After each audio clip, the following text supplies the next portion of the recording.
Hi, everyone. I'm Dr. Melanie Dean. I'm a psychologist, a scientist, and a Hay House author of the book, The Hidden Power of Emotions. And you're listening to the Wave Maker podcast, where we explore how your emotions are real energy waves that are more powerful than you think. And so are you. When you learn how to tap the power of your emotions, you can attract everything in life that you want. It's not just positive thinking, it's science, and I will show you how. Hello, I'm Dr. Melanie Dean. Today we're going to talk about how challenges sharpen your manifesting metal, and why the more you use your manifesting skills during difficult challenges in your life, the bigger you will be able to play, the bigger dreams you can manifest and create in your life. So I think that the first thing that might be helpful is to review a common myth in the manifesting world. And that myth goes something like this. When we're really good at manifesting, we create what we want in our lives. And when we're very good at it, we can create everything we desire in our lives. And our lives are full of the abundance, the happiness, the security, the delightfulness in life that we desire. And underneath that fullness is a belief, this is the myth, that because our life is so full of all these wonderful things that we desire, that we will not have to experience the things that we don't desire. We won't have to have challenges and difficulties because we've created all of the good things in our life that eliminate that, challenges and difficulties. Well, that is a myth. It is a myth for everybody, and it is not true. Now, why is that not true? Well, you already know this. You are not the only person working your manifesting skills in the world. Lots of people are working their skills in the world, whether they are consciously working them or whether they are letting them go by the wayside and just being in the world. You are influenced by the decisions and the actions of other people. You can't control decisions and actions of other people. You are affected by them. We live in a world in which we all affect each other. When your spouse or partner or loved one makes a decision that impacts you, you have to deal with that. You can't control them, and yet their decisions have impacted you. Perhaps at work, decisions that happen at your workplace all of a sudden have an effect on you. You have to deal with that. You couldn't control that those decisions got made. Well, we live in a complex world in which there are many systems at play. There are natural systems at play. Whether you're a victim and have had to deal with fire or flood or violence, there are many people and systems at work and at play. So you will experience challenges and difficulties no matter what. It is part of living, and it is part of what life is made of, is that we impact each other. So your power in manifesting is going to really be honing your skill and paying attention to how it is you receive the most important thing you need to manifest well. How is it that you receive your intuitive guidance, your wisdom on which opportunities and what decisions are best for you to make? When that skill is sharp, when that manifesting skill is well known within you, you can make it through any challenge, and you won't be afraid of the challenges. You won't like them. I'm not saying you're going to like them. I'm not saying you're going to seek them out. You won't. You won't like them. You won't seek them out. But you will not be afraid of them. Now, why is that so important? When you are not afraid of the challenges, you know you can deal with them as much as you don't like them and they're difficult. You then can play big with your dreams. You can manifest the full desires of your heart without the fears that would make you play small. So for example, maybe you really want a relationship in your life that you don't have now. And if you were to remain in a fearful place, you would think, oh my goodness, what happens if I approach a certain person and they just don't like me at all? that feels like, oh, that's going to be very difficult to get through. And so you will probably play small in that world for the fear that you have of not being able to deal with that challenge. You might play small in your career choices if you fear that you will make a wrong decision or you will just try something and then you won't like it and you won't know how to make a change, or maybe you've gotten yourself stuck and you don't know how to get yourself out of it. And so rather than dreaming big and playing big, you will play it small because you're not confident you can make it through those difficulties and the challenges. So I will invite you, as you listen to this podcast today, to really pay attention how you can sharpen your manifesting skill so that when you are faced with challenges, you will have confidence you can make it through those challenges. Now, it is different manifesting during times of calm and ease, works differently than when you're using your manifesting skills during stressful, challenging times. So let's back up and look at what it looks like during calm, easy times, and then I will differentiate how you're going to use those skills and how they will be a little bit different during challenging times. So you may recall from previous podcasts of mine or my book that your emotions are real energy matter.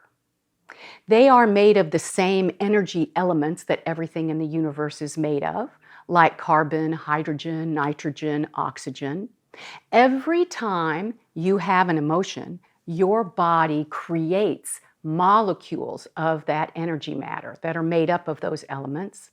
You've probably heard of some of these molecules, like adrenaline. When you need to flee a situation, your body creates molecules of adrenaline, which communicate to the cells in your body, pump more blood to the heart, pump more blood to the muscles. We have to be able to flee if needed.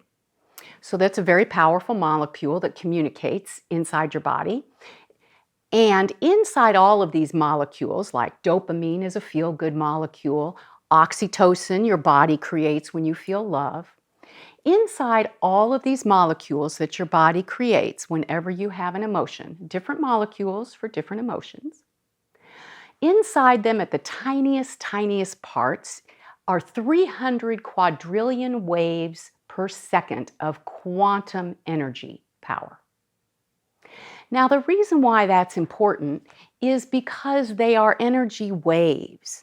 And if you visualize the wave pattern that I'm going to describe to you, it is through the syncing of similar energy waves that the quantum communication takes place both inside your body and outside your body.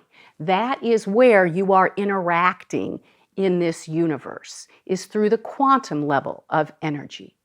So when your energy waves sync with similar other energy waves, and the sync that is happening, some physicists say that these energy waves actually have sniffers on them, they call them sniffers, and they are actively seeking like energy.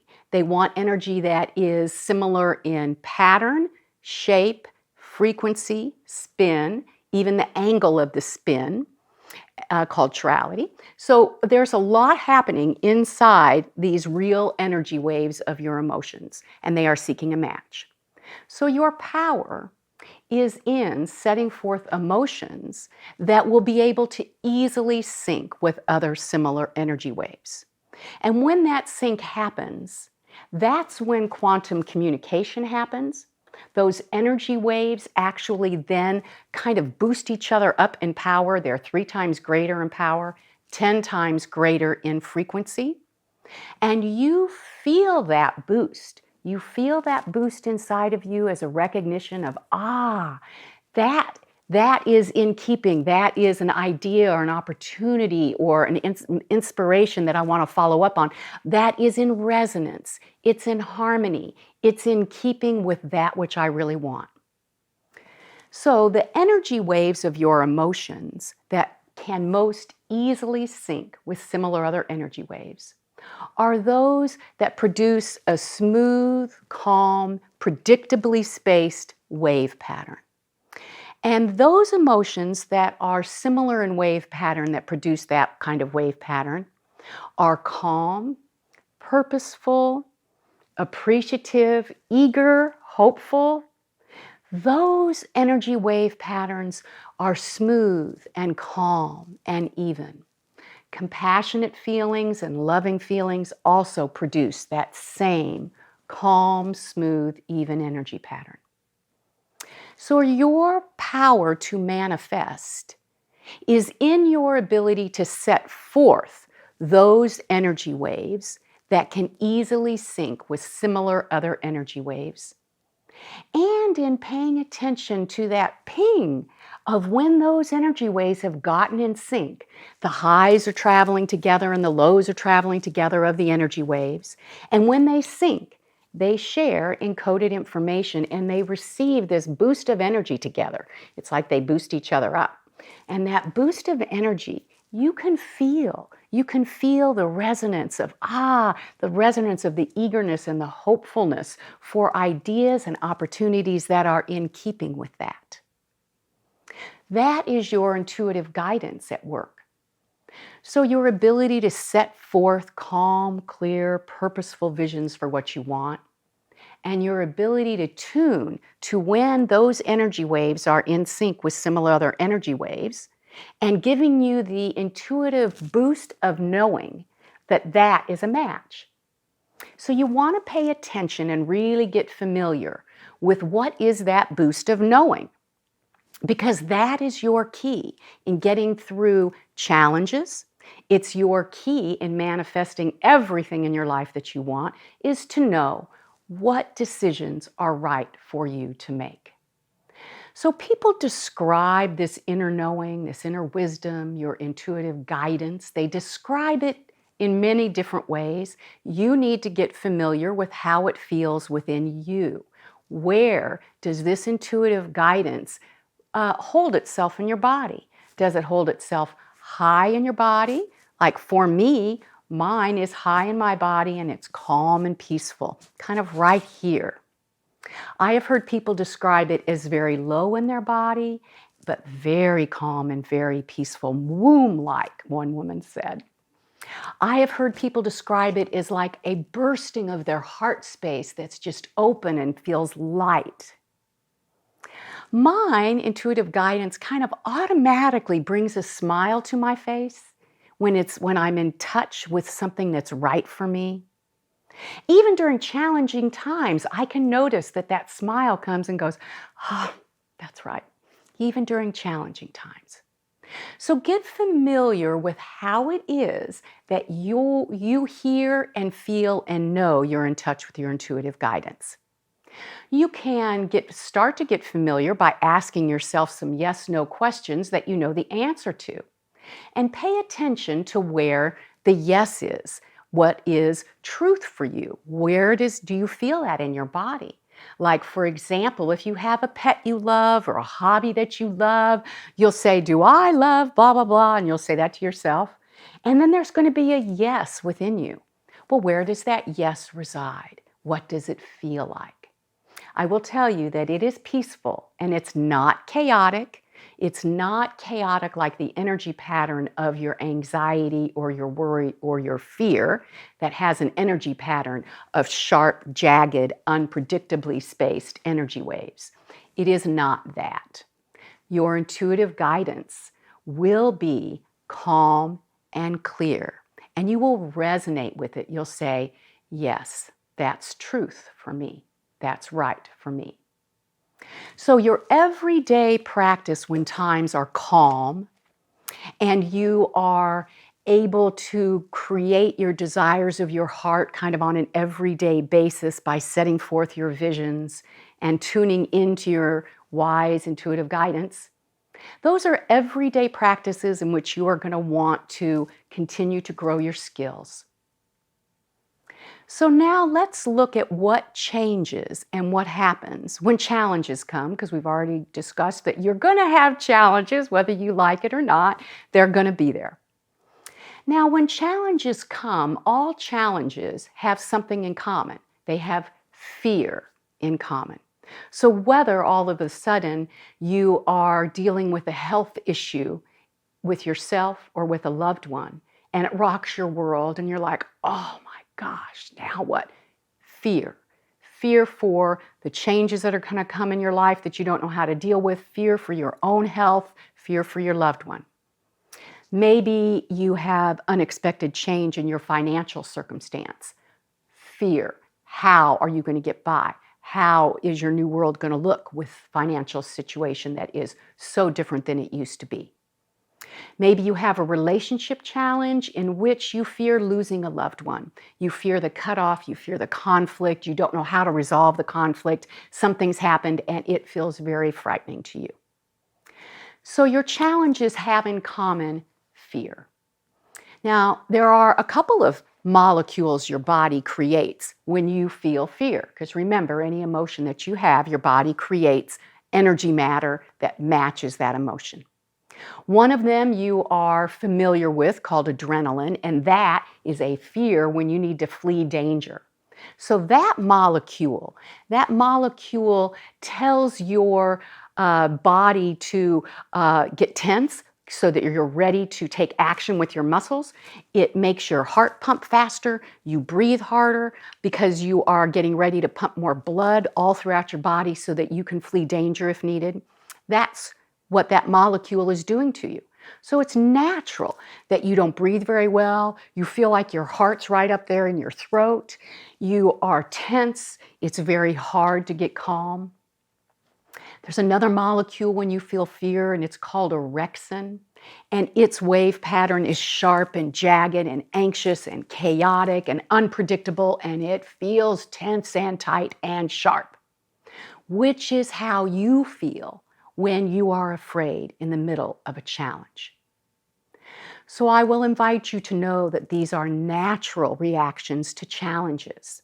And it does not mean you are doing anything wrong. When you experience challenges in your life and you are practiced and well skilled at manifesting, it does not mean you are doing anything wrong that you can't calm yourself down very easily.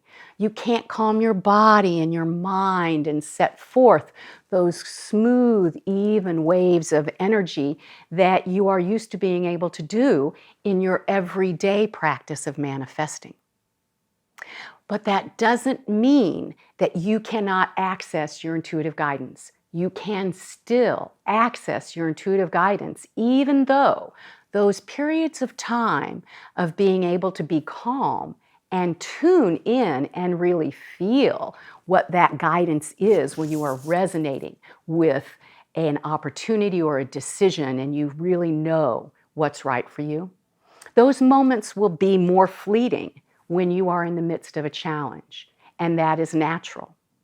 And it's all the more reason to practice your skill every day during times when you are manifesting new dreams, new goals, new desires, and you are getting in tune with decisions that are right for you to make, and you're feeling that. Really, you're knowing how that intuitive guidance resonates with you, how it feels in your body. Because during a challenge, then you can still say, even though that period of time, that window is much shorter and narrower for that intuitive guidance to come through, you will recognize it because you're familiar with how you communicate and that intuitive guidance communicates with you. I have an example that recently, I don't know of any parent in the world that wouldn't have their heart in their throat and every muscle tense and their blood pumping when they are fearful for the safety of their child. And recently I have had events with my son, and he was having struggles with substance abuse. It's a common struggle. And I was so fearful that he was endangering himself in a way in which he might not make it, endangering others, and fearful that he might not live a productive, happy life. Well, now that fear was gripping. It was in my high, it was gripping, it was tense. I couldn't breathe. I think I had about a month where I felt like I really couldn't breathe. And yet I remember a couple of key times that were so helpful that my intuitive guidance came right through to me, even when it was hard to breathe and even when I could not have very long periods of time when I could get calm and clear. I remember my husband and I were talking about, well, what do we do with this particular difficulty right in front of us now in this moment? And we thought we knew. We thought, okay, we had talked and we thought we were clear about what we should do. I had not yet taken that to my quiet time, my inner wise quiet time. But I had this nudge and this urge within me to call my daughter, and that urge was right there where my inner wisdom speaks to me, my intuitive guidance speaks to me. So I called my daughter, and she had a different perspective. She said something, and as soon as she said it, it resonated with me. Ah, that's right. My intuitive guidance said, that's right. That's right. I felt so much appreciation for her viewpoint on how to proceed with this. It felt so right to me. And I knew that was my intuitive guidance giving me the direction that I needed. So I say thank you for that. It came through in just a small snippet of time in the midst when I couldn't breathe well and I couldn't calm myself down very well. Then a few days later, I'm still struggling with my fear. The fear is ever present because those molecules are just in there, and it is hard when you're in a fearful situation to be calm for very long. So remember, it's okay. You do, though, need to really try to really concentrate on being calm as much as you can. So I was doing one thing that always helps me in getting calm, which is to take a vigorous exercise walk. So I'm at the gym and there's laps around the gym and I am just in my space where I am taking a vigorous exercise walk. It takes about 20 minutes for my body to calm down when I'm walking like that. And after my body calms down, my mind then can follow suit and is a little calmer. So it was in one of those times in which my mind has now finally gotten on board with a little bit more calm. And my intuitive guidance, which resonates in a particular spot within me, said, face your fear. I'm like, face my fear? No friggin' way, I'm already afraid. Now you want me to face my fear? And the answer is yes. Well, that felt very hard to do. But I knew this was my intuitive guidance because I know what that feels like within me. So that took me several minutes to own. What am I really afraid of? Well, I was afraid of 3 big things. 1, my son would die. 2, he would hurt, injure, kill somebody else. 3, that he would not find his way through this and living a productive, happy life would not be there for him. Well, those were big fears to own, to get in touch with and ask myself, what will I do if any one of those comes true? And I knew that I would have to learn how to live with a heartache that I don't have to live with currently. And of course, I knew that I don't want to have to experience that kind of heartache, and I won't like it. And that would be the outcome, is that I would be having to learn to live with grief at a level that is different and greater than the bits of grief that I live with in my life currently. And then I also had a very clear knowing that after I settled, and it was amazing how freeing that was to me, to just know I wouldn't like that, and yet that is how I could survive and get through, which is finding a home for a level of grief that I don't currently have. I also knew in this, when I was free from the fear at that moment, that also I would not be able to live with myself, and my grief would be much greater if I didn't do everything I could to be a wise parent to my child. So it made me very clear that it's important for me to pay attention to my intuitive guidance for how to make the best decisions, for which decisions to make that would be the most helpful to my son.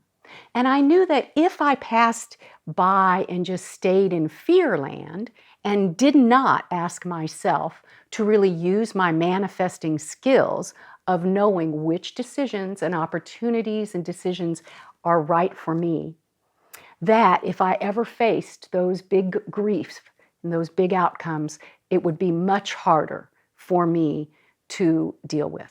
So I had my own mission, which is to really use the manifesting skills that I have, pay attention to the bestest, wise decisions that I could make for myself.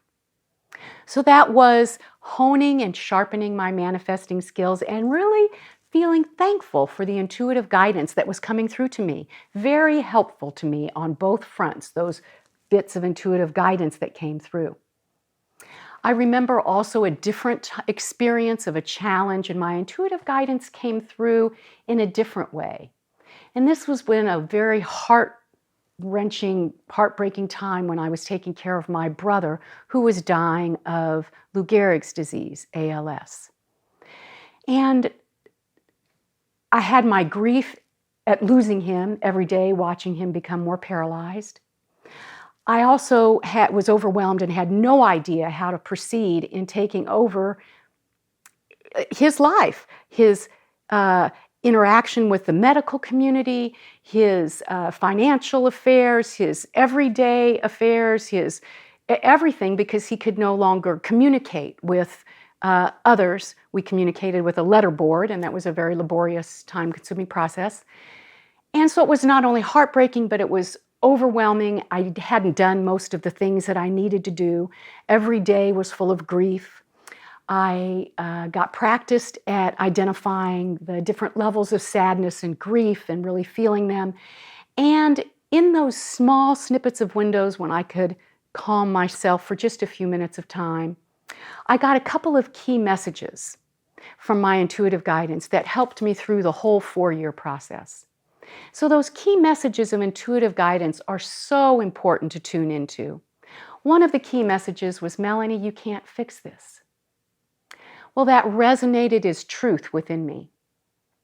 It helped me then when I really owned the truth. I can't correct it, I can't fix it, I can't make it all better. That helped me deal with other layers of grief and continue on in the process. And the second piece of intuitive wisdom that came through in my smaller amounts of quiet time, remember when you're in challenges, those quiet time bits are smaller. The other piece of wisdom that came through that I knew was truth for me was that your presence is enough, Melanie. Your presence is enough. So just being with my brother, I didn't have to make it perfect. I didn't have to make all the decisions perfectly. I didn't have to know how to figure out everything perfectly. I could just do my best. It was my presence that was the most important and needed. So both of those pieces of intuitive guidance saw me through that long, difficult experience. And on the outcome of that, I do have grief I live with every day as I miss my brother still every day. And I know that I have access to the guidance and the wisdom during whatever challenge I experience. So I can dream big. I can create new things in my life without fear that I will be lost in the midst of a challenge that's unexpected or a difficulty that I didn't anticipate or something I don't know how to do. So you too can hone and sharpen your manifesting skills and know that you can dream big. You no longer have to fear that you can't find your way through, that you won't be able to make it through a difficulty. And when you know that, when you truly know that, you can dream as big as you want for everything in your life that you desire. So here is to honing and using your manifesting skills to their fullest, knowing they will come through for you. Your intuitive guidance will come through for you Even during challenges when it's hard to be calm and clear, it still can come through for you. And you then can use those skills to create everything in your life that you desire and deal with difficulties and challenges that come your way. So here's to shifting your emotions, using your manifesting skills, and living your most powerful life. That's all for today's Wavemaker podcast. Thank you for listening. I have so much more to share with you, so be sure to tune in next month. And remember, go to my website, www.melaniedean.com, and join our free Wavemaker community, where you will receive even more science-backed advice for unlocking your emotional power.